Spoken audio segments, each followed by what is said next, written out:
Hi, this is Bob Sorrentino from Italian Roots and Genealogy, and I'm here today with author Carlo Treviso, and we're going to talk a little bit about his Sicilian heritage and fantastic book, and we both have the image behind us. So welcome, Carlo. Thanks for being here. Thank you. Great to be here. So now, reading the book, you're first generation Sicilian, yes? Or That's American? that's right. My dad came here when he was 13 years old, I believe, from Porticello, Sicily. So I was first born Treviso in America. Oh, neat, neat. So I'm assuming he came with his parents. Yeah. Why did they, do you know why they came? Oh, I oh. think it was honestly economic opportunity. So this was back in the 70s. And my grandfather, my nanu, he built boats. And they actually ended up, he was a shipwright. He built, all kinds of boats, fishing boats, rowboats.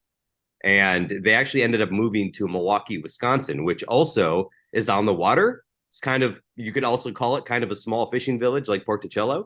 So they landed there, and I guess there was a big stream of Sicilian immigrants coming to Milwaukee at that time. So just everyone was coming to America for that better work opportunity. Really? Wow, that's so interesting. Because you don't think, I mean, my grandparents came in 1950, 15. So you don't think that there's still that Italian migration coming over in the 70s. Exactly, and you always kind of think New York first, right? I mean, that's Mhm. the go to. Everyone comes in through New York, but they flew right over, landed in Wisconsin. So him being a shipwright, then I would have to assume that that was the family trade going back generations, I would think. Yeah. That you would think so. You know what? I haven't done the research on that. I know my dad kind of joked, my grandfather wanted him to follow in the family business, be a carpenter, build boats, but my dad had no interest. He did join the Navy though, so my dad was in the Navy, so he still had something to do with the water, but he was more of an engineer versus a woodworker. Oh, that's good. Well, it kind of relates. I can't draw a straight line or measure anything correctly, so you could do that. Me neither. Math, anything Really. like that's not my strong suit. That's why I stick to the creative arts. Yeah, that's a good idea. Yeah, my brother has all the artistic talent. My brother he could look at that, symbol behind you and draw it 1, 2, 3, or etch it into glass or do anything like that. I didn't get that gene for some strange reason. I don't know. Um, so you haven't really dove into your family history that much, other than know that the town that they came from. Yeah. Not too much, but I will say this. So, some second cousins in Sicily did do some research, and we did pinpoint that one of my great great grandfathers, couple generations ago, we got as far back as I think 1800. He was an orphan. He was essentially left Mhm. at an orphanage by his parents. So that's kind of as far as we traced his lineage. So we don't know where he came from at that point. So there's kind of a mystery there. And then on the mother's lineage, we really don't know. Yeah, that's and my wife's mother is her family's from Sicily. They're from Shaka, and her, her name in America was Poeta, but I traced it back, and in Sicily it's Proietto, which means orphan or abandoned or whatever. So I don't know at what point, but at some point I believe that probably somebody in her family was also abandoned or left in the wheel or something like that. Wow. Yeah, exactly. Well, funny story. So my last name is Treviso, and I always kind of thought that meant we came from the Venice area. Treviso's a commune outside of Venice. But when I did the language research, there's this term when they drop an orphan off at the orphanage, they list it as trovato, which means found. Like we found it. Mm-hmm. Trovato found the baby, put it in the system. So I wonder if maybe my last name was a misspelling. Treviso could have been Trovato. I mean, who knows? It could be, or maybe a dialect thing or something like that too. Because Sure. when you look at some of the Sicilian or the Calabrian dialects or something, they're nothing like Italian. I I when we were in Calabria, I asked they sang this song and I asked them for the words and they sent me the text and I looked at it and I was like, this is like no language I've ever seen before. Uh, Exactly. The Sicilian dialect, especially, it's almost like a completely different language. Yeah. That's what makes it so interesting. Um, so let's talk about the book. It was a fantastic book. I mean, once I started reading it, I couldn't put it down. So I'll say that. And I'm not an avid reader by any stretch of the imagination. But I found it so interesting. So, how did you come about to write this story about the War of the Vespers, you know, 900 years ago? Yeah, wow. I mean, where do I start by to unpack all of this? So when I set out to write my first novel, I wanted to write a novel about Sicily. I wanted to write something that had to do with my heritage. And when I was looking around, and especially growing up, the first thing I usually heard when I told people about my Sicilian heritage was kind of a reference to that dreaded M word, oh, hey, like the mafia, the Godfather, hey, like stuff like that. And there's this, I guess I want to say there's this stereotype of Sicilians as that mafia centric place. I mean, that's pretty much what you hear: gangsters, mobsters, stuff like that. And I grew up on epic stories like, Joan of Arc and Braveheart and Gladiator. So when I set out to tell a story about Sicily, I wanted to paint it in a more heroic light. I wanted to interpret it from a new lens, in a way that made Sicily seem like the grand kingdom that it once was. It was actually its own kingdom. Obviously before it became part of Italy. It was conquered by every civilization in the Mediterranean: the Greeks, the Romans, the Arabs, the Normans. So Sicily has this long history that a lot of people don't really know about. And I wanted to capture all of that through the lens of a historical epic in the style of a Braveheart. So that kind of started me on my journey as I wrote this historical thriller, as I like to call it. Yeah. So as you're researching this, how do you come up with, heroine and the villain and all of that kind of stuff? What's the process to pick Aetna as the heroine and make her the focal point of the novel? Yes, well, you did ask this. So yes, so the book is based on an event, a true event called the Sicilian Vespers. And this event took place in Sicily, in Palermo, the capital of Palermo, in 1282.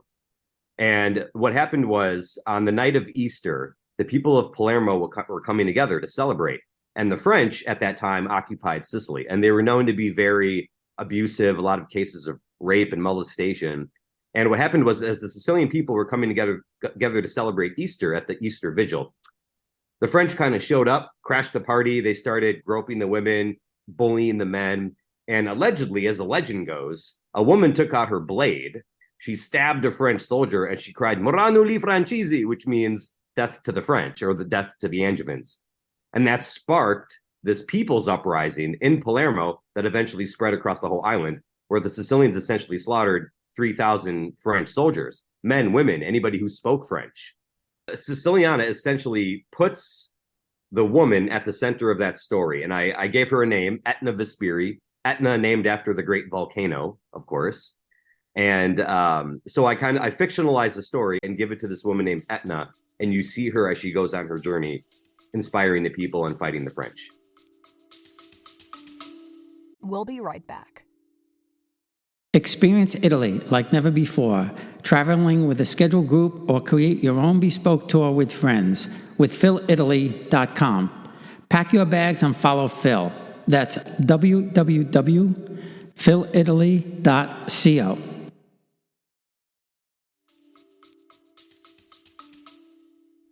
Yeah, that's so neat. So now, as I'm reading the book, I've delved way back into my ancestry because my paternal grandmother comes from two noble families, and I actually can trace back to both Roger and Charles I as direct descendant from them. Wow. So it was very interesting that I was going through it, that I'm kind of, wow, I'm on both sides of this conflict.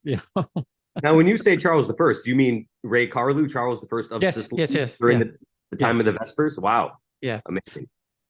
And it's all through my paternal grandmother's mother, because I don't know if you ever heard the name Caracciolo, but she was a Caracciolo, and they were from 950 on one of the most, and still today, one of the most, known families in Naples. And I was also interested as I was going through it that the Sicilians then petitioned the Spanish at some point, which was I didn't know that part that early on that they had petitioned the Spanish. Yes. So there's multiple. There are a few interpretations of how that worked. Some say the Teutonic Knights betrayed the Sicilian people by bringing the Spanish in, and essentially the Spanish then came in and conquered. Mm-hmm. Others say that that was always part of the plan, that they were always kind of like fishing for a new leader, and that happened to be Spain.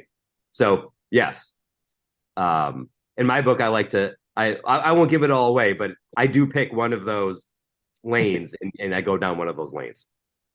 Yeah. And like I said, I found that very interesting because again, I have several Spanish families, and not that far back. I mean, really going into like, the late 1700s, early 1800s, I still have Spanish surnames in my tree. Because what I read was that when the Spanish did come to Naples and Sicily, that there weren't enough Spanish noblewomen. So they started intermarrying with the Italian nobles. Mm. And so for 300 years, you have this mixture of, Italian, males marrying Spanish women and vice versa. So it's that's that whole conglomeration there. And so I have to ask, while we're in the middle of this, now, have you done a DNA to see how Sicilian or what other, nationalities you may have in there? Absolutely. Yeah, I've done a DNA test. And it's funny because I give an author's keynote also, and that's one of the slides I talk about is my DNA history. So yes, it was all Mediterranean based. There was about 25% German area that came from my mom's side, but the rest of it was Middle Eastern, Italian, that whole area. Yes, so, and now my wife, she's half Puerto Rican and half Sicilian. Now, she's got like Swedish or Norwegian in there, like 10%, which is pretty amazing. And I can only think because her mom came from Sicily, her dad came from Puerto Rico. So we can only think that it's most likely her mom that has this, Swedish or Norwegian blood in her somewhere along the line. Because again, we know the Vikings were there at some point in time. Like you said, everybody was there at some point in time. And what was really cool about it too, when you talked about some of the places in Palermo, we were just there. Oh, we were there this time last year. I'm so disappointed I'm not still there, but I know. As you're talking about some of the places in Palermo, I could relate to it because I had been there and seen it. And what really stood out to us in Palermo was that I don't remember the exact terminology, but there's that one corner or four corners where it's the middle of Palermo. Yeah. The Quattro Conti? Yes. And that's a really neat place because you have these buildings with the I guess the statues and everything on them. And it's a really, really cool place. So you've been there, obviously. Yeah. I have. Yeah. I've been all around Sicily, but Palermo is definitely one of my favorite places for sure. Yeah, we thought we enjoyed being on the street for dinner one Saturday night where they had that street where just all the restaurants had all the tables in the middle of the street. So how close was your family to some of the places that you mentioned in the book, whether it's near Aetna or Palermo or? So the family that I still have in Sicily, they live in Porticello. I don't think I have any relatives in any of the other cities I mentioned in the book. So I guess Porticello, Palermo, that's kind of like the main province that they're in. Oh, okay. So they're close to Palermo then. Right, exactly. Yeah. And as I'm reading this book, I'm thinking to myself, boy, this would be a great movie. What's funny? Yeah, a lot of people have said that. But I do have a film background. So as I was writing the book, I did see it in my head like a movie. I saw the storyboard. I saw how the scenes would kind of play out. So in that sense, I was kind of just translating what I saw in my brain, and that I guess comes out in a very filmic style. So that's great to hear. Yeah, well, and that's the way I felt. To your point, I felt like I was almost watching a movie because you were able to describe the scenes, and I don't want to give away you know, all the stuff, but uh, there's one person who has a very unique sword, let's say, Oh uh, yes, yeah. and as you're describing what he's doing and everything, I'm like, I could actually see it. So fantastic job in getting those images into people's brains for sure. Well, No, thank no you. doubt about it. Yeah, I know some scenes do get a little graphic, so I do realize that might put off some readers more sensitive to violence. But I will say, the violence in the book is based on historical records. So I don't really, what do you say? I don't glamorize it at all. I just kind of show you what was happening back then. Yeah, and that's a good point, because when you're researching something, for anybody who's thinking about writing a book or wants to do a historical fiction or something like that, when you're doing that research, where do you go to find those type of historical records? I mean, is it, Sure. Encyclopedia Britannica, or where is all this information locked up? So the funny thing about the Sicilian Vespers is there actually isn't a ton of literature on it. There are maybe two books that I found that actually talk about the specifics of the event itself, and then the rest of it I was just scouring every book about Sicily, going to the index, seeing if they talked about the Vespers at all. Mm. And every time they did, I went to that page, and again, it's like it was always only like a few sentences. It was always like an afterthought, like, oh yeah, and then this one time the Sicilians rose up against the French. Next, this is what we're going to talk about next. No one ever really goes into it. So Wikipedia also obviously has a page on it. However, that actually was a blessing in disguise, because it allowed me to take a little bit more creative liberty with how I wanted the action to kind of play out. So I do follow the actual beats of the event, the uprising in Palermo. The people spread to Vicari. They spread across the island of Taormina. They took over Taormina. The Spanish eventually come in. So I follow the beats of the general event, but the scenes that happen in between between the characters and their backstory, I was able to kind of fictionalize. That's really great to be able to do that. As we said before, I wish I could be able to do it. One of the historical figures that I've been able to trace back to, who I find very, very fascinating, was Isabella d'Este. And she was like the Jackie Kennedy of the Renaissance.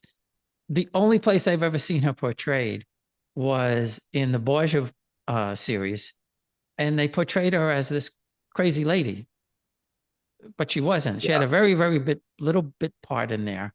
And one of the things that I say in my book about the Italian nobility and what went on in Italy before unification and everything was, we don't know that much about it.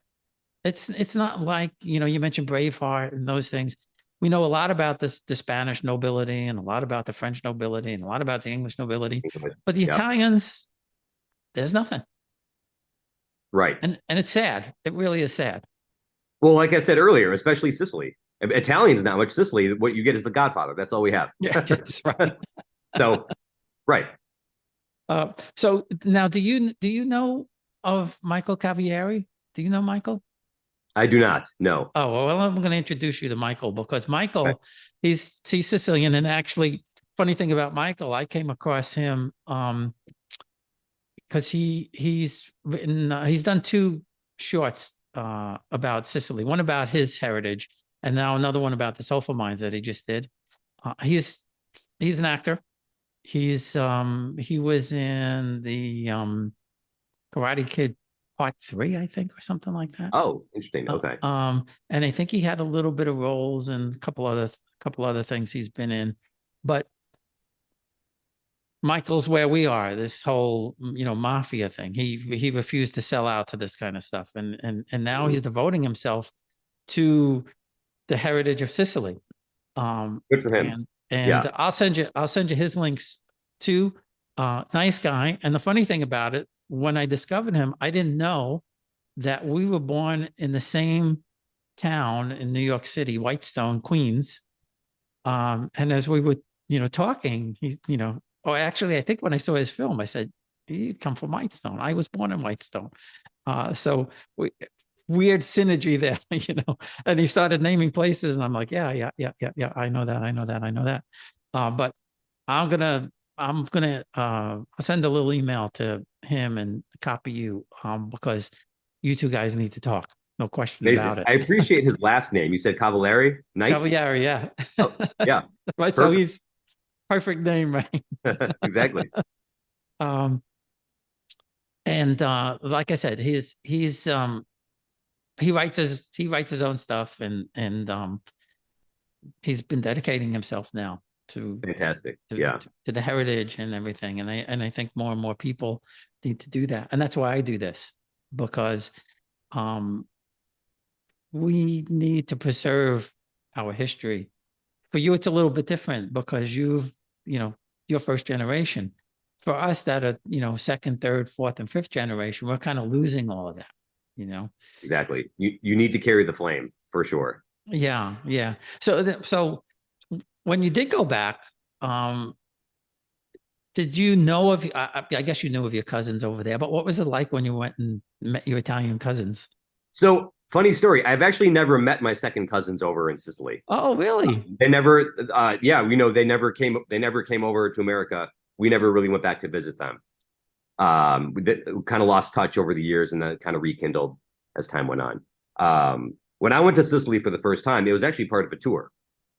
I wanted the full experience, and I didn't want to have to worry about anything. So I went there, and they took us around the entire island, stopped at each city, hiked Mount Aetna, went to Taormina. We did the whole thing. It was amazing. Yeah, we went the first time 25 years ago, and we just went to Rome and Sorrento. My son was a baby, and we just, kind of did the similar kind of thing. Couldn't do much with him. He was only a year old. And this, when we went last year, we went to some of the historic homes and towns, and I've said this on a couple of interviews before. I got to meet my father's first cousins that I never knew existed until just a Wow. little while ago. So it was an amazing experience. And in September, we're going to go. My mom is from Torito and Bari, so we're going to go to Bari this time.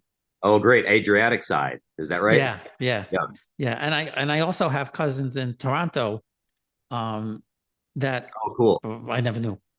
I never knew existed. And We're and the the reason is my grandmother's one of my grandmother's brothers was an admiral in the Navy, and Toronto, there's a big naval base down there. So he must have moved the family down there at some point, and that's where they settled. So I have some in Naples and some in Toronto, and and two in San Diego that I just found out. So and now Toronto is where the Tarantella dance originated. Isn't that correct? Uh, you know, uh, to be honest, I'm not sure because I think a few different regions claim it. There's a Naples Tarantella and there's a Calabrian one and Sure. Pugliese one. So Yeah, I'm yeah. not. I've never been able to ascertain which is the real first one. Okay. It's funny. I But was just in Sorrento and Naples myself 2 months ago. I was there for a vacation. oh, Beautiful. nice. Yeah, what'd you think about Naples? Naples was wild. Yeah, it was the traffic. Oh, I did get to see. I saw Ray Carlu's palace, Charles the First of Sicily. His palace is right there on the water. Yeah, The yeah, Angeli Keep is what they called it. yeah. Well, my grandmother's mother lived. Well, I don't know if you saw the Hotel Caracciolo. It's No, it's yeah, you wouldn't go there just for the sake of going there, but they lived right across the street from there because it was all in the family, and they had probably like like this whole row of houses because everybody lived there. When I find the addresses, I see one lived at number 30 Via Carbonaro, another one lived at 33, and another one lived in another one. Um, but what I found fascinating in the Duomo, which I didn't know until they brought us in there and explaining it, that part of the Duomo is run by Rome, the Vatican, and another part where San Gennaro is run by Naples. And they actually have on the floor markers that show which part is Naples and which part is Rome. wow, cool. It's weird. But when you walk in there and you see all this gold and silver and everything, it just blows you away. And Yeah, we were there. I guess we stayed there 6 days or something like that. And Sorrento is just, Sorrento. I mean, Yeah, no, it did was a you nice. drive? Did you drive the Amalfi Road, the coast? Yes, hired a driver. So You didn't that was drive it. You hired a I driver. heck no, I would never try that. Nope. Fear of heights. I can't do the driving down the cliff kind of thing. But happy to sit in the passenger seat and take pictures. When we went 25 years ago, I was a lot younger, obviously, and I drove it, and I was like, "This is nuts." Oh yeah. Those buses, the way they take those turns, it's unbelievable. Well, and like I said, even in Naples, we had this time I had a driver for every place. I wasn't driving anywhere, but the way they maneuver the streets and we were in like this Mercedes type of van, and he was driving this thing like it was a sports car. Yeah. Um, Crossing the streets in Naples was a trip. Just cars never stopped. All you could do was just step into the road and hope they stopped for you. Well, That was that's what they told us. They said you're in Naples. I mean, I grew up in New York City, so once I got the hang of it, we were okay. All right, they'll stop eventually. But yeah, that's what they told us. You're in Naples, you just have to go. They'll stop. Don't worry, they'll stop. And the same thing with the scooters. yeah, Um, we learned you don't dodge the scooters. They'll work their way around you. right. Exactly. It was a trip for sure. But Sicily was different because we were in Cefalù, which wasn't that much traffic. I mean, it wasn't Oh, wasn't bad at all. And even in Palermo, there was traffic, but it wasn't as crazy. yeah, I would agree. Yeah, Palermo felt calmer to me than Naples did, for sure. Yeah, absolutely. Yeah, no question about it. So before we go, where can people find the book, buy the book, learn more about Siciliana? For sure. Well, you can get Siciliana anywhere online, Amazon, Barnes and Noble, anywhere you buy your books online. I also for my website, thesiciliana.com. There are links there. I'm on all the social media channels, Facebook, Instagram, Twitter. You can follow me there. And yeah, pick it up, leave a review. Right, and I'll put all the links out there so everybody can see. Well, thanks, Carlo. I appreciate you taking the time. This has been fantastic, and we need to stay in touch. Yes, please do. That would be great. Thank you for having me.